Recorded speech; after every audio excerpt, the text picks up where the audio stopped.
सभी को नमस्ते। आप सभी का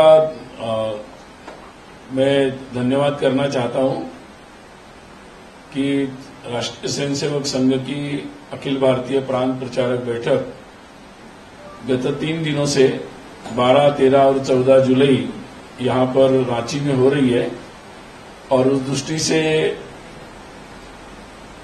बैठक के संदर्भ में जानकारी समाज तक पहुंचाने के लिए आप लोगों ने जो पहल की है, जो सहयोग दिया है, उसके लिए सभी मीडिया के सभी बंधु भगिनी सभी का धन्यवाद। इस बैठक में प्रतिवर्ष ये वार्षिक बैठक होती है और इस वर्ष ये रांची में हुई है। बैठक में जैसे कि आपको पता है कि लगभग 227 लोग इस बैठक में अपेक्षित थे, जिसमें अपने परम पूज्य संघ चालक जी, माननीय सरकारवा जी से लेकर सभी अखिल भारतीय कार्य विभाग के सभी अधिकारी, विविध संगठन के अखिल भारतीय संगठन मंत्री और मुख्य रूप से सभी जो प्रांत है उसके प्रांत प्रचारक, सह प्रांत प्रचारक, क्षेत्र प्रचारक, सह क्षेत्र प्रचारक, ये सभी लोग यहाँ पर उपस्थित थे। और 3 दिन विशेषकर ये बैठक संगठन दृष्टि से विचार विमर्श के लिए ज्यादा होती है, तो अपना जमीन तक का अपना कार्य कैसा है और उस दृष्टि से और क्या प्रयास करेंगे, इस पर मुख्यतः यहाँ पर मंथन हुआ है और उसी संदर्भ में कुछ जानकारी मैं आपके सामने रखना चाहता हूँ।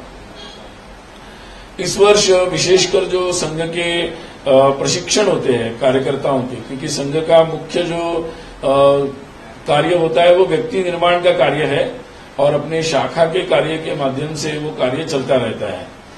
उसी दृष्टि से प्रतिवर्ष संघ के शिक्षण के दृष्टि से वर्ग होते हैं। इस बार नया पाठ्यक्रम लागू हुआ है और जो पिछले वर्ष जिसको हम लोग संघ शिक्षा वर्ग प्रथम, द्वितीय, तृतीय बोलते थे, अब संघ शिक्षा वर्ग में केवल जो प्रथम वर्ष है उसको संघ शिक्षा वर्ग कहा जाएगा और बाकी उसके यही सामान्य स्वयंसेवक के लिए ये शिक्षण यहाँ पूर्ण हो जाएगा। उसके पश्चात जो होंगे वो कार्यकर्ता विकास वर्ग प्रथम और द्वितीय है। तो इस प्रकार से ये रचना की गई है जिससे संघ के जिनको दायित्व होगा संघ कार्य की दृष्टि से, उन्हीं का प्रशिक्षण अगले प्रशिक्षण वर्गों में होगा। तो सामान्य स्वयंसेवक के लिए 3 दिन का एक प्रारंभिक वर्ग होगा, फिर 7 दिन का एक प्राथमिक वर्ग होगा और उसके बाद 15 दिन का संघ शिक्षा वर्ग होगा। तो इस बार संघ शिक्षा वर्ग 15 दिन के देश भर में संपन्न हुए हैं और प्रारंभिक वर्ग 3 दिन के इनका भी प्रारंभ पहली बार संघ के प्रशिक्षण वर्ग में शुरुआत हुई है।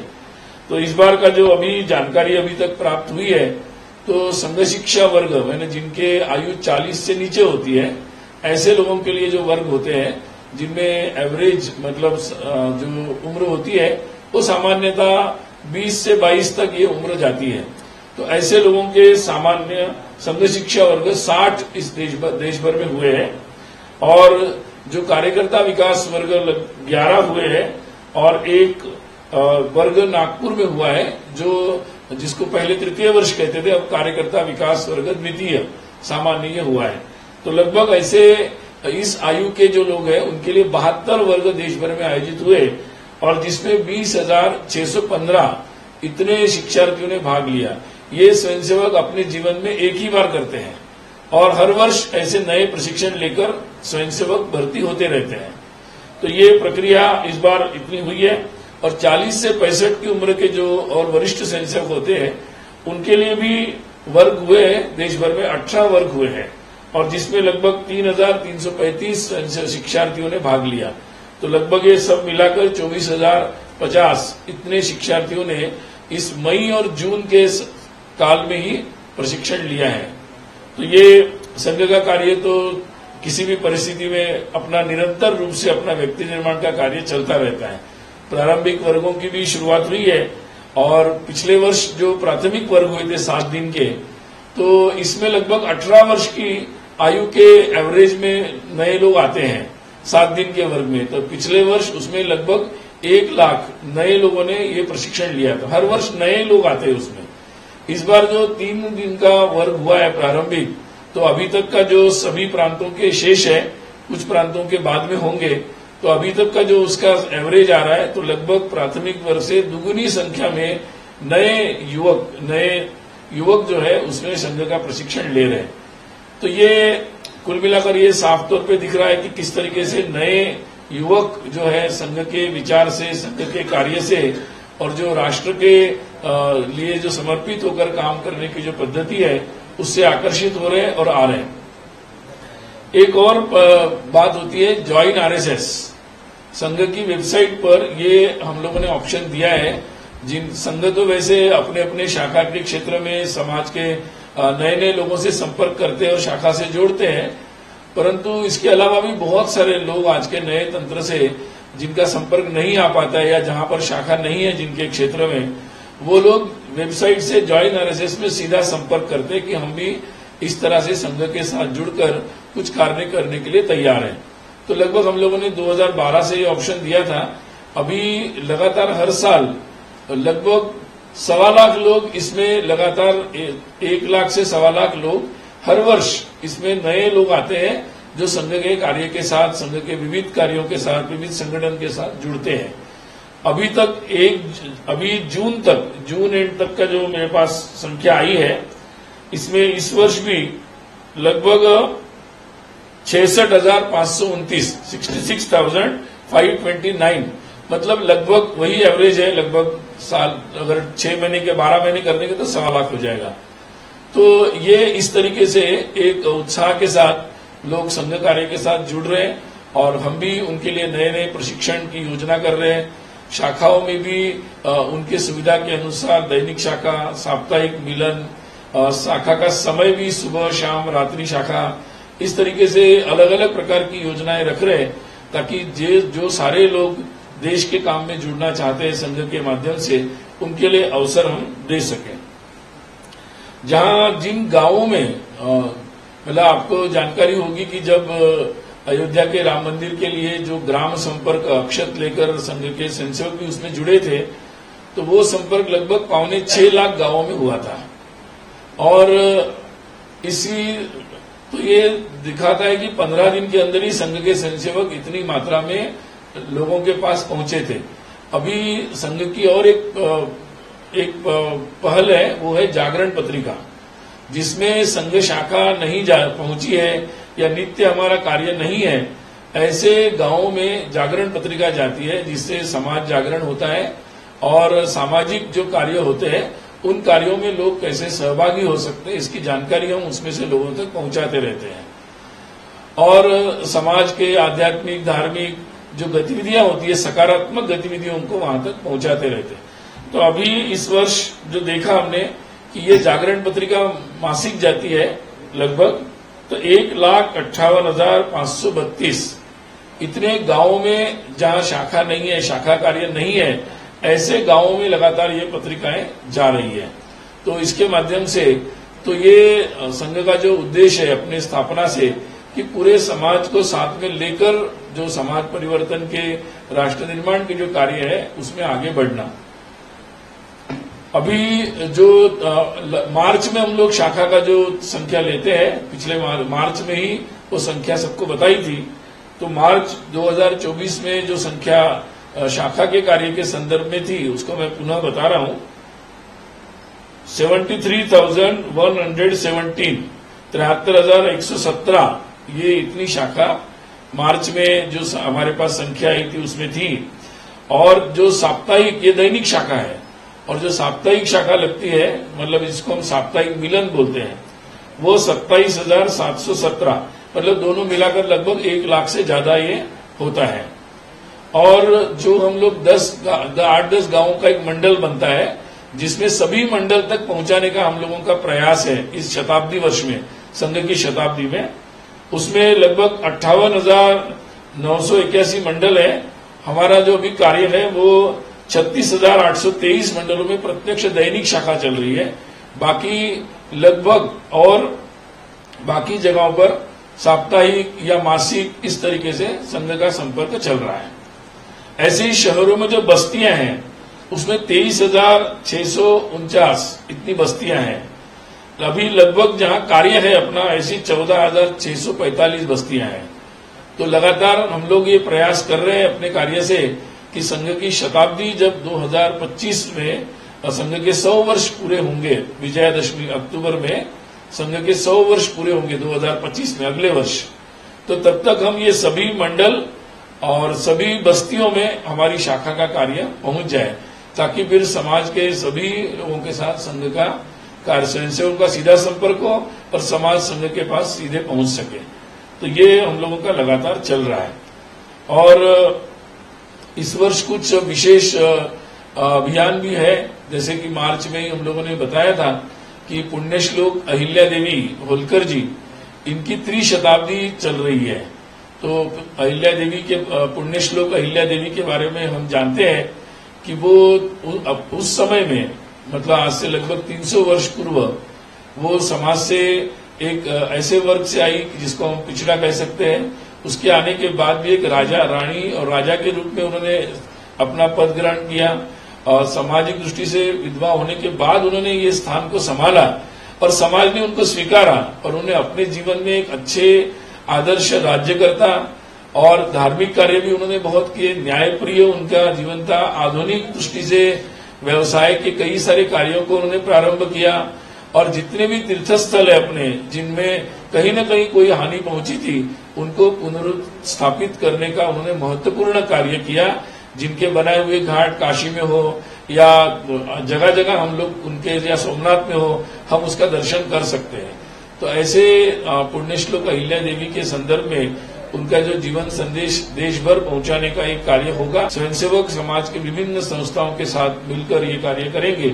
गत 31 मई को इसका शुभारंभ हुआ है और इसके लिए जो समिति बनी है उसमें भी बहुत सारे समाज के प्रबुद्ध लोग, महत्वपूर्ण लोग उसमें शामिल हुए हैं। तो हम सभी लोगों से ये आह्वान कर रहे हैं आपके माध्यम से कि सभी लोग मिलकर, सभी संस्थाएं, समाज के सभी लोग मिलकर उनके जो विशेष कार्य है पुण्यश्लोक अहिल्या देवी का, उसको मनाएं।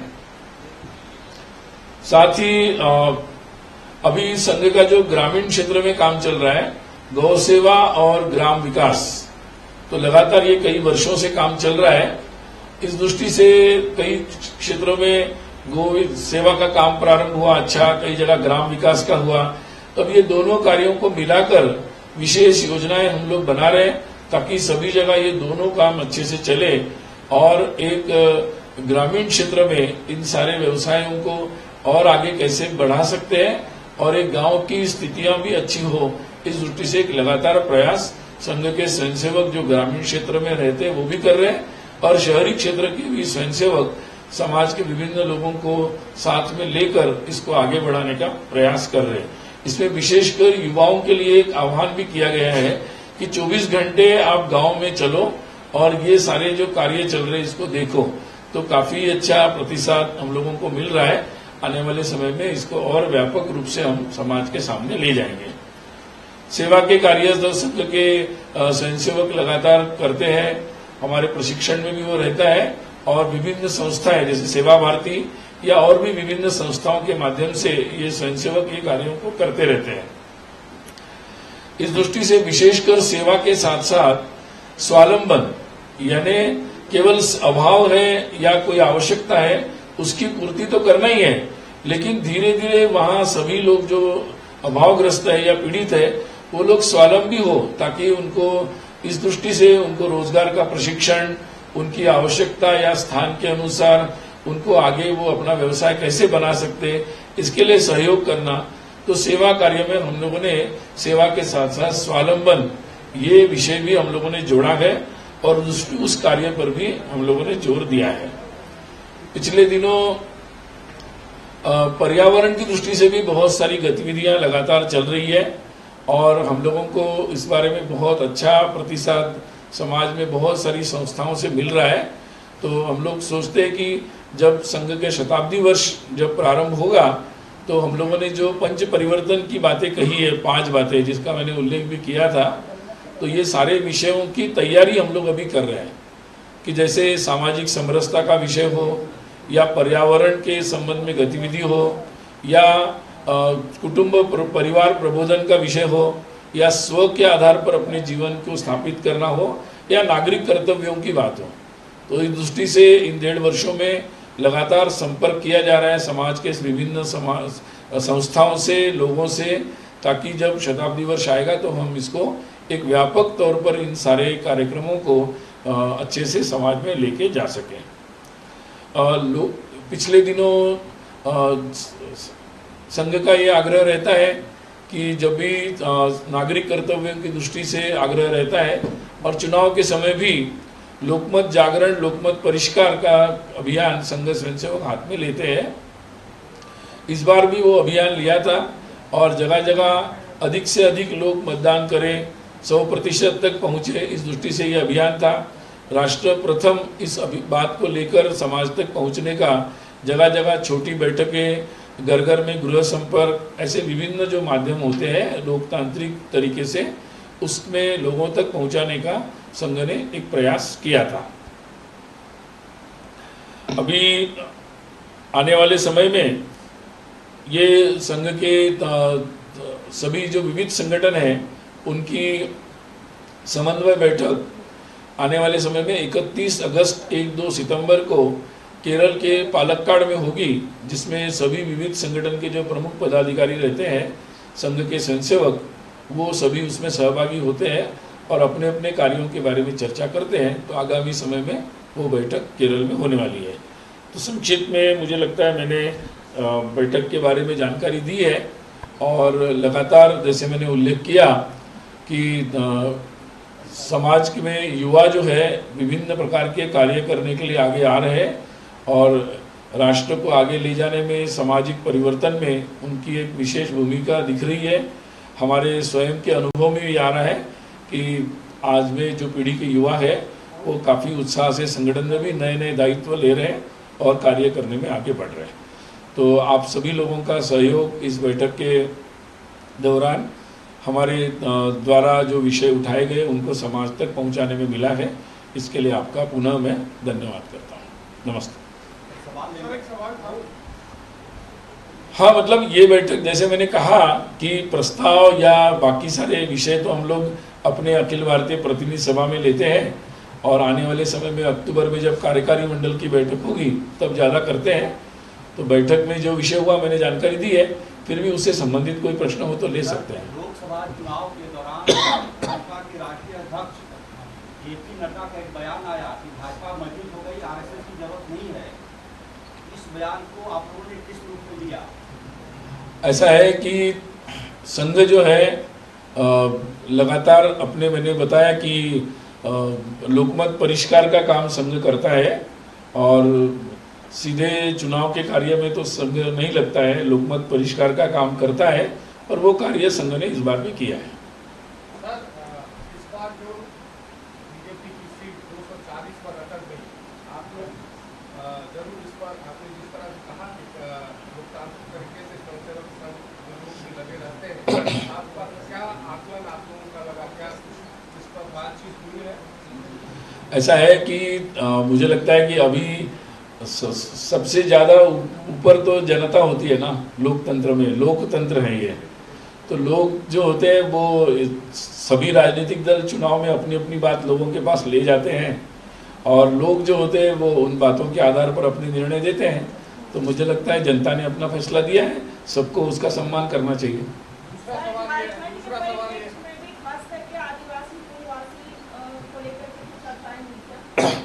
क्या आप पूछ रहे हैं? हो रहे हैं तो उन्हें लेकर के भी कुछ चर्चा हुई है क्या?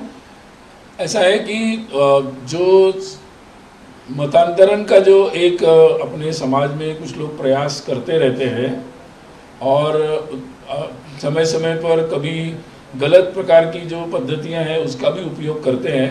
मुझे लगता है कानूनन ऐसी बातों पर पाबंदी भी है, तो उसका सभी को पालन करना चाहिए। बाकी और संघ तो इस बारे में बिल्कुल ये ध्यान में रखता है कि ऐसा कोई भी ज़बरदस्ती का या लालच देकर या किसी गलत तरीके से कोई मतांतरण नहीं होना चाहिए। इस पर संघ का हमेशा ही आग्रह रहता है और आगे भी रहेगा।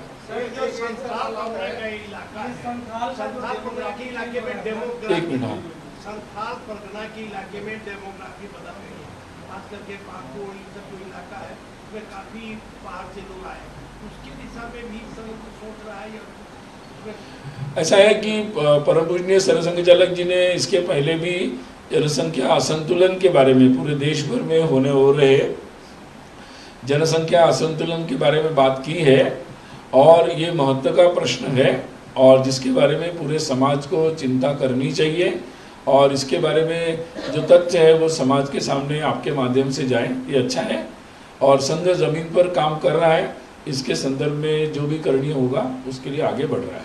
एक सवाल और है, 2 दिन पहले केंद्र सरकार ने 25 जून को संविधान हत्या दिवस मनाने का फैसला किया है, संघ इस बारे में क्या सोचता है?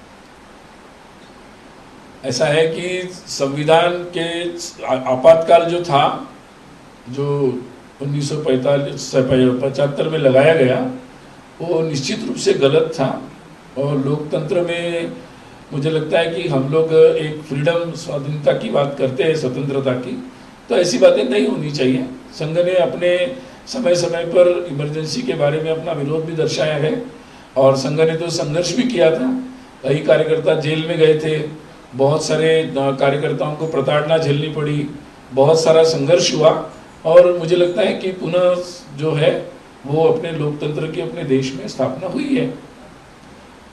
केरल में जो बैठक होगी सर, वो कितने सामाजिक संगठन जो है वो आपके साथ बैठेंगे? जो संघ प्रेरित जो विविध संगठन है उनकी ये बैठक होती है। 32 संगठन है जो इसमें सहभागी होते हैं। मुझे लगता है ऐसा परसेप्शन मतलब सार्वत्रिक है। ऐसा होता तो बहुत कुछ दूसरी परिस्थिति होती, ऐसा नहीं है। कुछ लोग हैं अपने देश में जो मतलब 2 प्रकार की बातें करते हैं। या तो कुछ लोग बहुत कट्टर हैं, और जो कट्टरवादी ताकतें हमारे देश में भी है, दुनिया भर में भी है, उनके विचार बहुत ही विपरीत है, वो पूरी मानवता के ही खिलाफ है। और दूसरे वो लोग हैं कि जो अपनी मतलब एक तरीके से देश में ऊंची राजनीति करते हैं, वो लोग इस तरह की बातें करते हैं। मुझे लगता है हमारा देश आगे बढ़ रहा है, बहुत प्रगति की राह पर जा रहा है, और संघ का विचार है कि इस देश में सभी के पूर्वज जो है वो इसी देश के हैं, और व्यापक रूप से सभी का हिस्ट्री, इतिहास भी शेयर्ड हिस्ट्री है हमारी। तो संघ तो इस व्यापक रूप से सोचता है, आगे बढ़ रहा है। मैंने बताया कि आरएसएस तो जमीन पर मणिपुर में लगातार अपना जहाँ जहाँ हमारे कार्यकर्ता हैं, हम लोग लगातार लोगों की सहायता करने का प्रयास लगातार कर रहे हैं, और बाकी उस पर जो विचार है पूजनीय सरसंघ चालक जी ने अपने उद्बोधन में नागपुर में बताए थे। धन्यवाद।